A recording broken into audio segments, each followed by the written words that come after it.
విజయవాడకు ఒకవైపు బుడమేరు ఉంటే మరోవైపున కృష్ణానది ప్రవహిస్తుంది.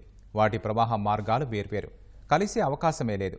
అయినా సరే కరకట్టపై ఉన్న చంద్రబాబు ఇంటిని కాపాడుకునేందుకు బుడమేరుకు నీటిని విడుదల చేశారంటూ జగన్ వ్యాఖ్యానించడంపై పలు విమర్శలు వెల్లువెత్తుతున్నాయి. సింగనగర్ పర్యటన సందర్భంగా సోమవారం మీడియాతో మాట్లాడిన జగన్ కరకట్టపై చంద్రబాబు ఇంటిని రక్షించేందుకే విజయవాడలోని ఈ ప్రాంతాన్ని నీటిమయం చేశారని, తాను ప్రతి ప్రశ్న లాజికల్గా అడుగుతున్నారని గొప్పగా చెప్పారు. కృష్ణానదికి గరిష్టంగా 11,43,000 క్యూసెక్కులకు పైగా వరద వచ్చింది.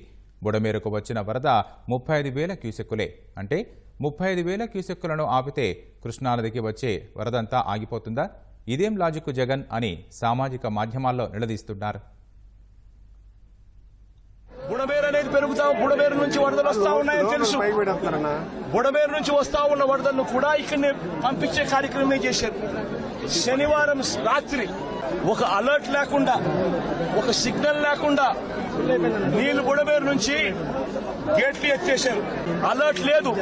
ఇక్కడ ఈ ప్రాంతంలో ఉన్న ప్రజలకు కనీసం చెప్పడం లేదు. ఎత్తేసినారు. ఎందుకు ఎత్తినారు? చంద్రబాబు నాయుడు గారు ఉన్న ఇల్లు, కరకట్టు మీద ఉన్న ఇళ్లకు ఆ ఇంటికి సంబంధించిన ఆ నీళ్లు పోకుండా రక్షించుకునే దానికోసం విజయవాడలోని ఈ ప్రాంతాన్ని అంతా కూడా నీటిమయం చేశారు చంద్రబాబు నాయుడు గారు. నేను అడుగుతా ఉన్న ప్రతి ప్రశ్న కూడా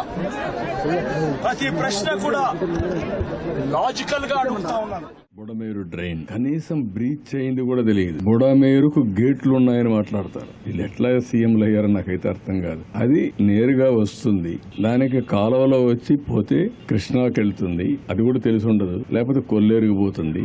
మా ఇల్లు కాపాడుకోవడానికి బుడమేరుకు నీళ్లు పంపించామంట. ఏం మాట్లాడతారండి? ఎంత అజ్ఞానం, లేకుంటే విచ్చలవిడితనం. ఏది చెప్పినా నమ్మతారని, ఏదో ఒకటి వాగితే ఏమీ చేయలేదని.